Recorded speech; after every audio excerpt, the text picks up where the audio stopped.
All right, welcome back to Banter and Beans. This is our short format show, and today we are going to be talking, or Pat's going to be talking about the mid-year budget update. So there's a summary of that the one of the state reps did. So Anne's going to walk through that. So grab your coffee, and we're going to be talking about what's brewing in Vermont. Here you go. Thank you very much. I appreciate this. Ben was referencing Ann Donahue. She's my representative here in Central Vermont. And how many bills were actually presented this year for discussion? Ben, do you remember? 80 Oh, well, how many something? were presented or how many passed the No, how many legislature? did they discuss on the floor? How many made it through? 80 82. some. Well, I 82. can assure you, Ann Donahue read every one of those, and I don't Mhm. think you will find any other legislator who can say that. And she's always working. When I used to be in the legislature, I'd call her at ridiculous hours, and she'd be up working. So anyway, she wrote a memo, and I thought it was fabulous.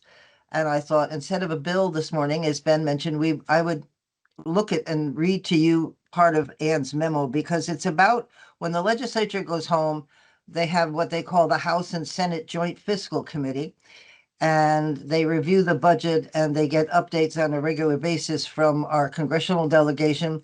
And this year, the reason I'm bringing this up is, And from the economists, by the way, the state economist and then there's the legislature's economist, and oh, right. they get updates from them as well about revenue forecasts and what they're expecting the economy to do and Right. all that sort of Thank you. stuff. These two guys, Tom Cavett, who is the legislator's economist, and Jeff Carr is the governor's economist, and they have been dynamic duoing it for as long as I can remember. I don't know who was before them, but they do great work, and they actually explain it in a way that some people like me can understand it. So they're very good guys. Anyway, they also hear a lot from our congressional delegation. And in particular, why this is so important is because of what's going on with federal funds. Our funds, our budget is comprised of one-third comprised of federal dollars. So it's obviously very important to us what is happening in Washington.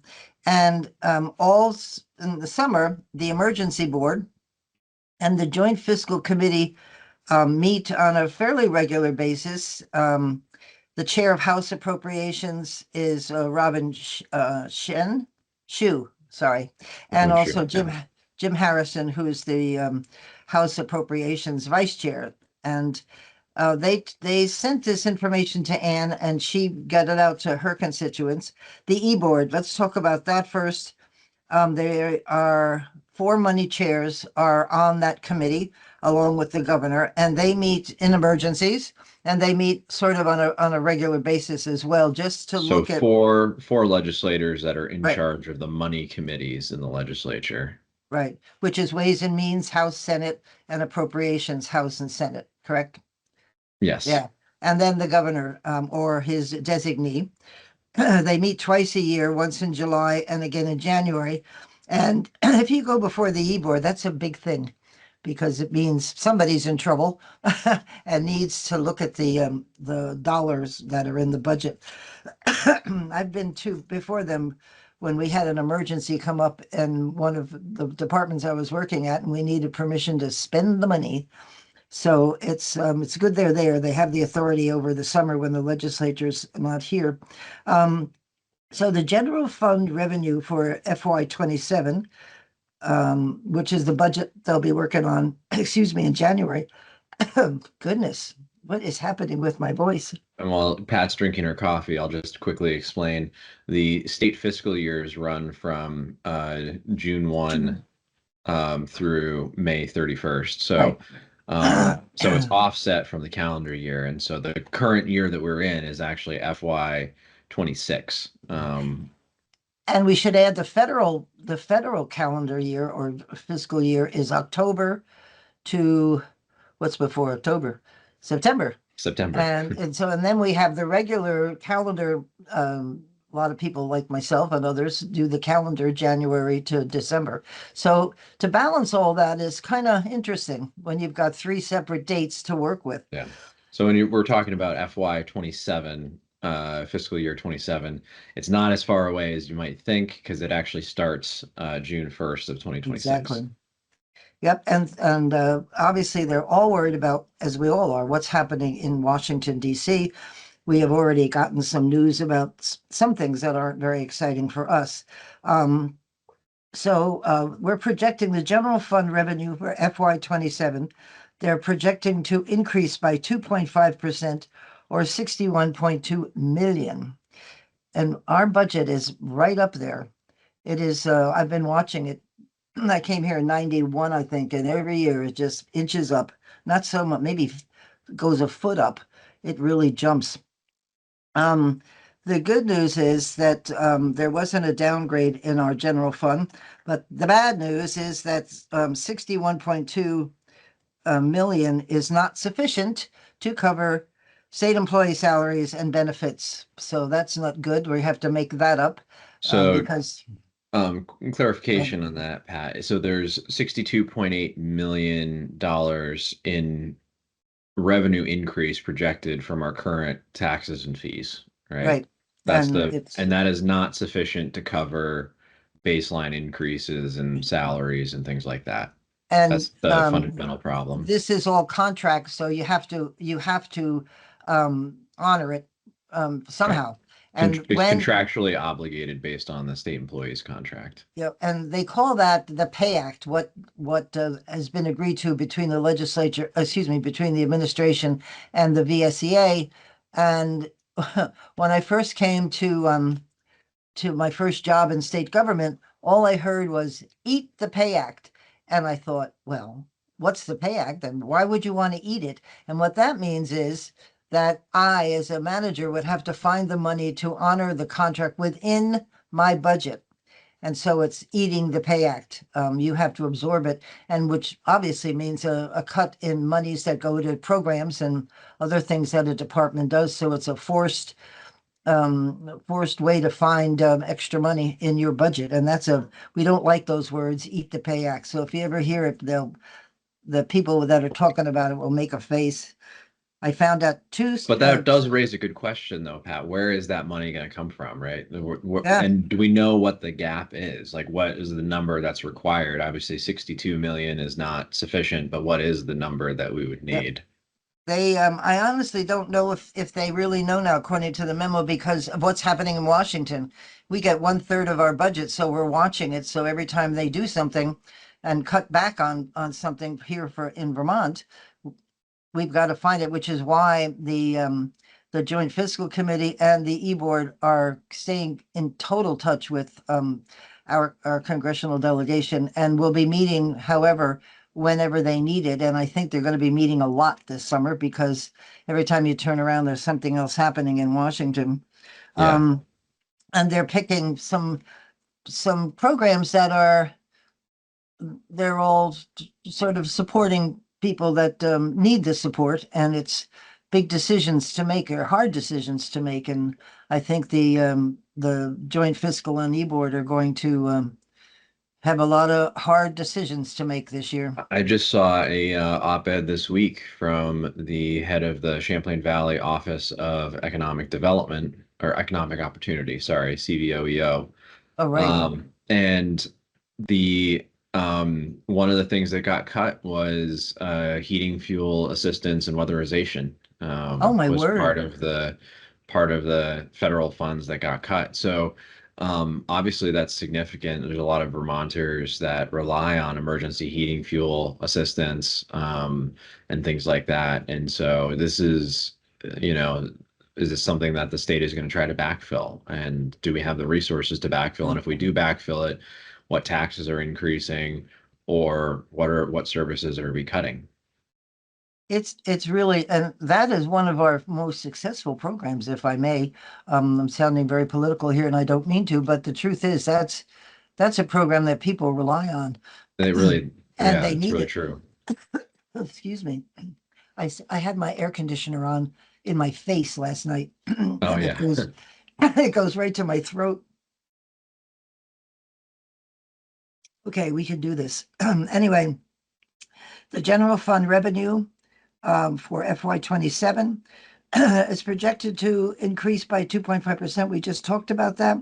And the good news is there's no downgrading. That the bad news is, as we said, not enough money. So There's a budget gap. there is a budget gap. Um, so they're thinking, Anne was thinking in her memo that it's unlikely the General Assembly will need to be called back, that perhaps the Joint Fiscal Committee and E-Board can handle things. They wrote the bill at the end of the session that would allow the General Assembly to be called back if certain things were met, but they're pretty sure that they can wait until January to address whatever issues. Probably here, Eat the Pay Act.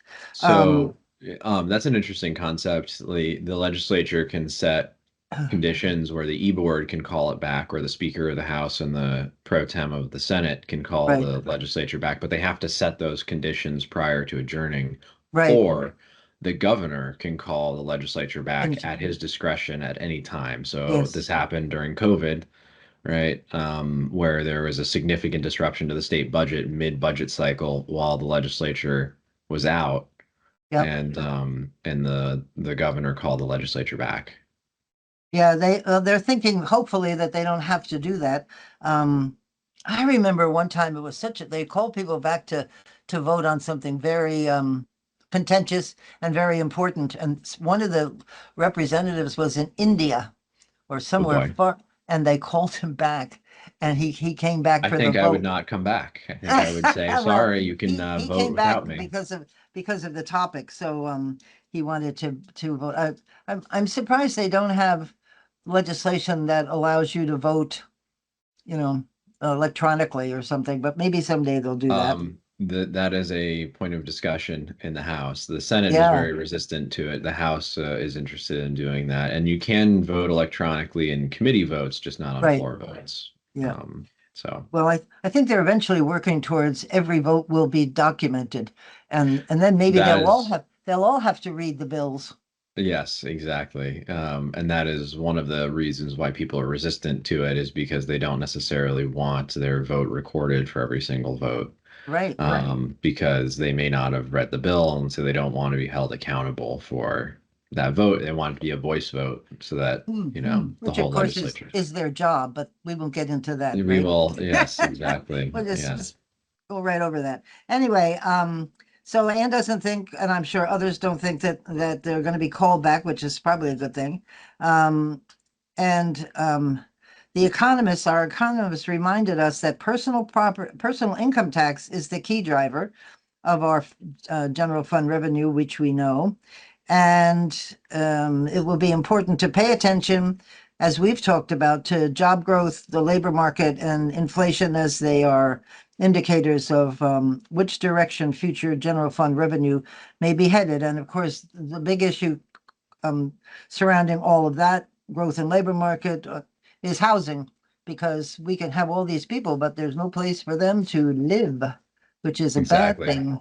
Bad And we're thing. going to be working on something related to that, right, Pat? Under Yes, we are. Campaign for Vermont, we're going to be working on something related to housing. Yes, we've So had a meeting, and I've reached out to a few folks in the industry to see if they can help us, and we will be back to you on that.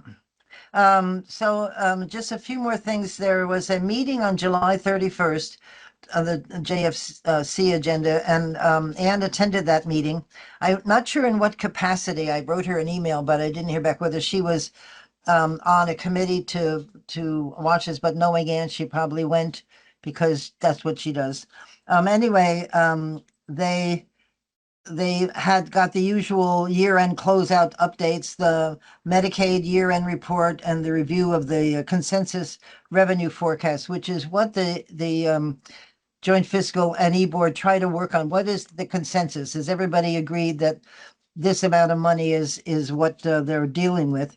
Sometimes those discussions last quite a while with Tom Cavett and Jeff Carr. But anyway, they finally get to a consensus agreement, and that's the money, that's the number that they work with. And here is some good news. That's why I wanted to read this. There's actually good news. We ended fiscal 25 in solid condition and were able to fully fund all our contingencies in the budget. Yay, us. That's That a is good thing, good isn't it? news, and we've got some work to do for FY27. It sounds like to Right. make that Well, happen. it's the costs are not going down. They're just going up. Our reserves are in very good shape, totaling about 300 million, which is a very nice number to have in your back pocket. And so we are in a strong position. We continue to have a high credit rating as well. There was a time when the rating houses dropped us down a half a point, like we were A plus, and then we were A, and then A minus, and that was due primarily to the pension. Yeah, When we were asked to account for liabilities, that's something new that happened to uh, to the state. We had to report the pension liabilities in a different way, and it really shone a light on we were in a mess. And it and that and issue could come back because we have a defined benefit system, yep, and so that issue could come back around if the market changes, which I yeah. think that's not a remote possibility. Let's put it that way. Right. Well, I think So, they're watching that very closely, and we've got an excellent group of folks who are in charge of our investments, and they watch that very closely because not last year, I don't think, year before last, they did a lot of changes to the pension, and they seem to think it's working, which is a good thing. We thought there may be additional changes that need to be made, but they're watching it closely. So. And we received over 3.1 billion in federal funds.